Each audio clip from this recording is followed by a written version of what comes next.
Because of the way the universe is created, we each of us live in two worlds at the same time. We have to live in the outer life of our own bodies and the inner life of our own souls. Hello and welcome to Living the Inner Life. I'm your host, Chris Sheridan, and I want you to join me on a discovery process of exploring our inner lives, this interior aspect of ourselves, with our thoughts, our feelings, our beliefs, everything that we've experienced in our lives, and it helps inform how we process what happens outside us with our relationships and our connections with other people and things in the world, and it also helps inform us on how we want to respond to these things that are going on all around us and within us here on Living the Inner Life. Now, I want to talk today about the wisdom of the body. Okay? Our bodies sometimes have a wisdom and intuitive and very intelligent aspect that communicates with us, but often we don't pay attention. I don't know if we're in our modern days, if we're really connected with our bodies. Maybe it's not modernity at all. Maybe this is just something that we do. It's part of the human experience. And what we've done, I think, is really try to mask these signals that our bodies send us. They might be uncomfortable, but like a symptom, like if you hurt, it's sending you a signal saying, wow, maybe you stubbed your toe, or maybe you cut yourself, and you have to look at this. So it may hurt, but it's sending you a very smart signal to look at that part of your body and see maybe what's going wrong with it, okay? So any kind of medical symptom that our bodies can send us, or let's just say physical symptom. Sometimes we just, if there's a headache or something, now you don't want to live in pain and frustration and agony, misery, and things like that. But I think sometimes we're too quick to mask or really deny this signal that our bodies send us. Okay, and we need to pay attention to that. Okay, because if you just mask the symptom, you will get some relief, but what you're not doing is working on whatever that problem was that caused it in the first place. Okay, and I know firsthand the benefits of experiencing pain. I've been in a wheelchair for over 30 years now, and I have seating pain. That is, it hurts when I sit all day because I do sit all day in my wheelchair. And I know people who have spinal injuries that don't. They don't have that pain sensation. So when I start feeling it, I need to shift my body weight, maybe sit in a different chair, lie down or something. Anything that gets me out of this position I've been in for a while that's causing me pain. You know this from riding in a car for a long time. It kind of hurts. And sometimes all you have to do is sit somewhere else or go for a walk, which I don't really have the luxury of, and the pain goes away, or you're at least keeping it from getting worse because you received the signal. Okay? But people who don't have the pain sensation, oftentimes it's people with nerve damage or paralysis, they can sit there all day and they don't get the signal that they're hurting. And you can develop pressure sores and all kinds of other problems because that connection, that signal that goes from the pained area back to the brain to give you this signal to let you know is disrupted. It's cut off. So pain can be incredibly important, okay? It's like the old joke, Doc, it hurts when I do this. And the doc says, well, don't do this, okay? It's a signal that tells you something's up, something's wrong, something needs your attention. If you mask the symptom, you won't be paying attention and you won't get the message. You won't get the memo, and you need to get the memo, okay? So I'm going to shift from pain and some of these symptomatic body signals for a moment and shift towards one of the really powerful parts of our bodies, the very wise, very intelligent part of our bodies, or part of ourselves that is in our body, that is of our body, and that's muscle memory. Okay? If you do something over and over again, it gets easier, it gets repetitive, maybe boring, but you don't have to think about it so much. Okay? They say practice makes perfect, which isn't really true. Practice makes permanent. So if you practice the wrong thing, you will have a pathway cut that says, this is how I do this thing, and it will reinforce that. If you practice the correct way, yes, it'll be more perfect. But either way, practice makes this part of your body remember, your muscle memory. Now, I know this from being a musician. I can get together with some guys and jam and saying, hey, you remember this old song? I'm like, oh, geez, I played that 20 years ago. I haven't played it. There's no way I remember that. Start playing the song and something kicks in. My body remembers. Okay? My fingers, having played it a bunch of times, even if it's been decades since I've played this song, somehow my body remembers some of it. And that's because of this repetitive practice that went in, and it remembers. You have muscle memory. This is how we memorize things, not just music, but our brain, our mind, there's a muscle there. If you don't work it out, it atrophies. If you work it out, it gets stronger.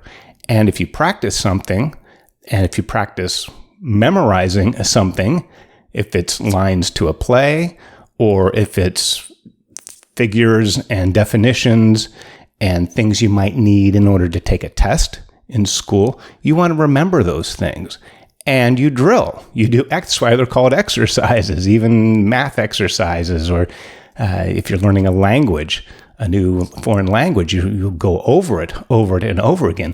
And in the case of a language, just like your fingers are playing on an instrument, if you're doing music, language uses your mouth and your throat and your lungs. And so you're getting this muscle memory, not just in your brain, but you're getting it in other parts of your body too. And that's how we can memorize things. And we do this all the time. Okay, we are creatures of habit. That's why habits are so strong. They can linger, okay? That's why they're called habits, I guess. And no matter what we do, unless we really reshape this habit and re-instruct, break the old habit, introduce the new habit, practice that habit, becomes the new habit. Okay, it takes some work. You have to undo before you redo. Okay, and we know this from driving.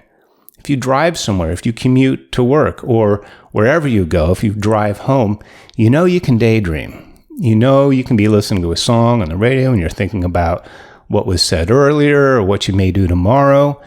And somehow your body remembers which exit to take, and you pull in the driveway and you're like, oh my God, how did I get here? I wasn't even thinking about that. You don't need to be fully alert, fully present with something, even driving, that you've done a number of times. Okay, now if you take a different route, if you take a new way to get somewhere, you don't have the muscle memory. You don't have the visual cues on which curve or which exit or which building is near where your house is, because you're taking a new way. You're doing a new act, a new activity. And then if you take that way often enough, it will then become a habit. And at the very least, you'll have to think about it, like consciously think, what do I have to do? As much as you would when you're doing something new. Okay, and this is true really with anything you're learning. At first, you have to focus, you concentrate, like, well, what is this? How do I do this? Oh, that's not right. Well, what's a better way? And then you figure it out. And after a while, it becomes second nature. Even speaking, like language. Even the language of origin, your normal language. Okay, I'm not thinking when I'm talking right now about verbs and spelling and, where's the punctuation? How do I structure a sentence? I kind of already know that, at least I hope so by now. And I'm more thinking about maybe what I'm saying, the content. Maybe I'm thinking about, or at least being present with how my delivery is. Okay, do I have energy? Am I looking right at the camera? Do I have the energy in my voice? Is it coming through like I'm excited to be talking to you? Because I am. Or am I just, I'm doing another podcast. No, you want to work on the performance. You want to be here. You want to be present. You want to be in a place where you can say hello, say hi, and say what's on your mind.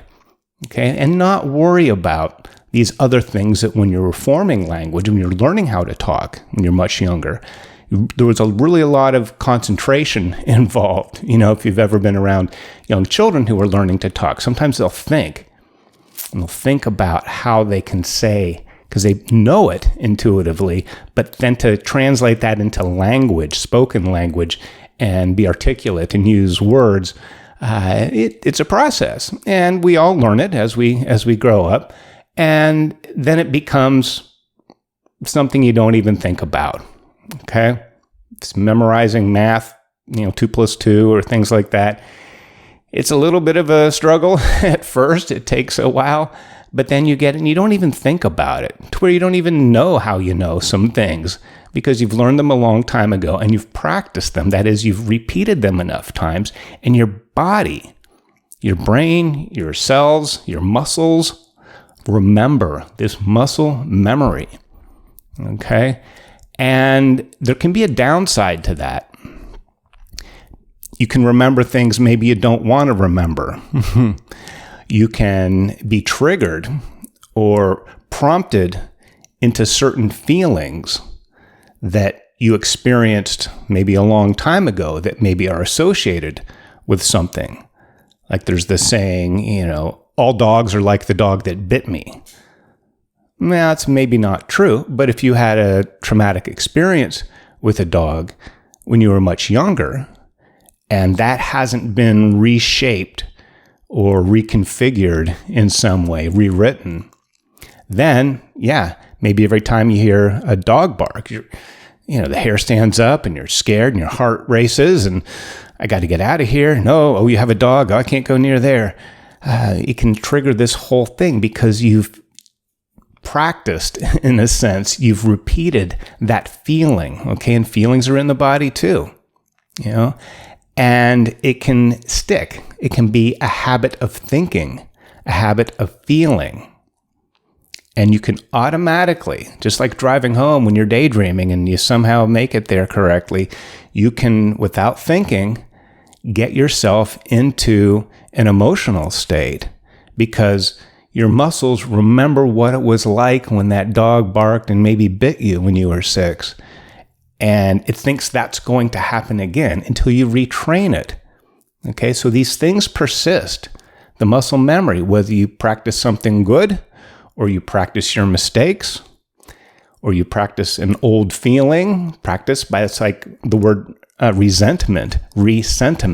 You're feeling, you're having this sentiment and you're feeling it again. Resentment. And like nursing a grudge, you're keeping this thing going. Okay?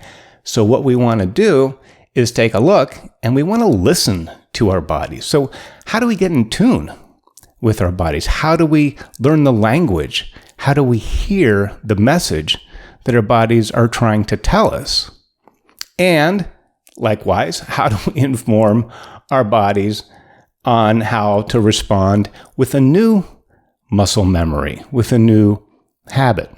So getting back to what I was saying earlier about symptoms and having the desire to right away mask, block, knock out, numb out any uncomfortable symptom that we have.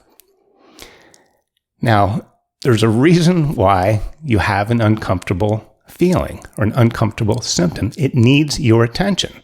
I spoke earlier about pain because you might be injured somewhere, or if something's hot, you can feel that.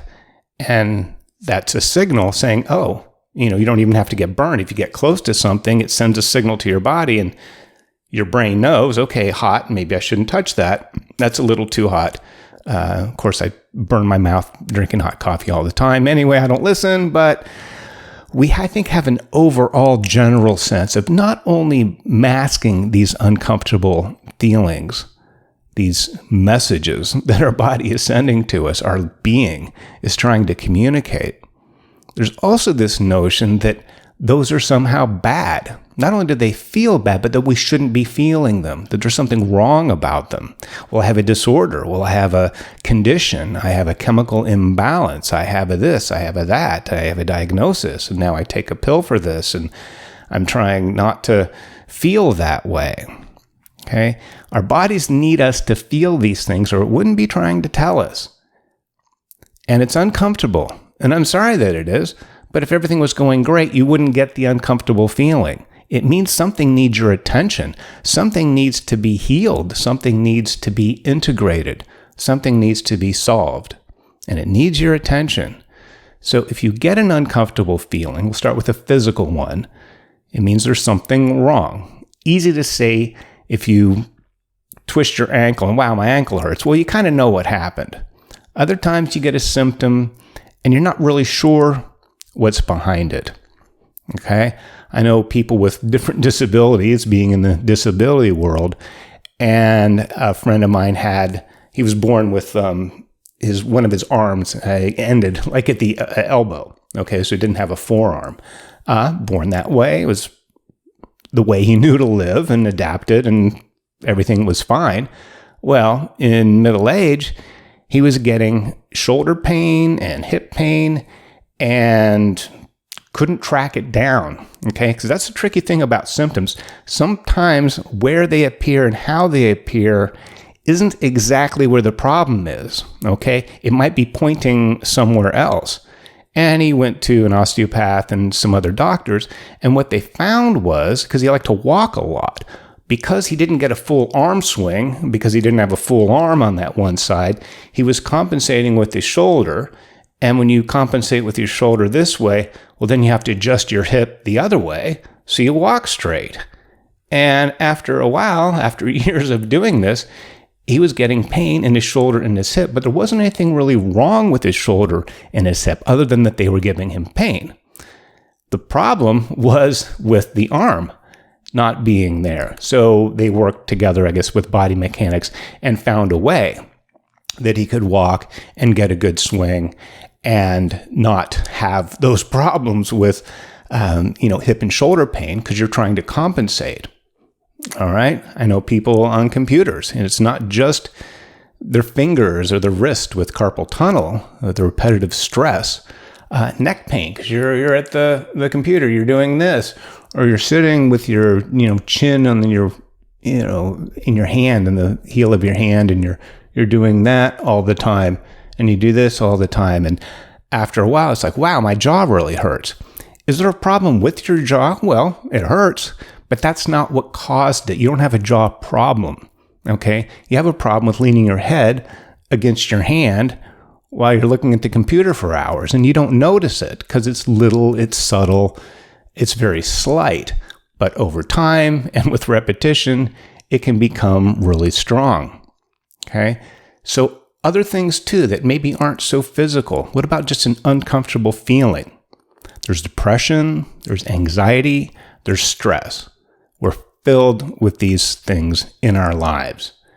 And we can address them as a mental health issue. We can try to fight it with different medications.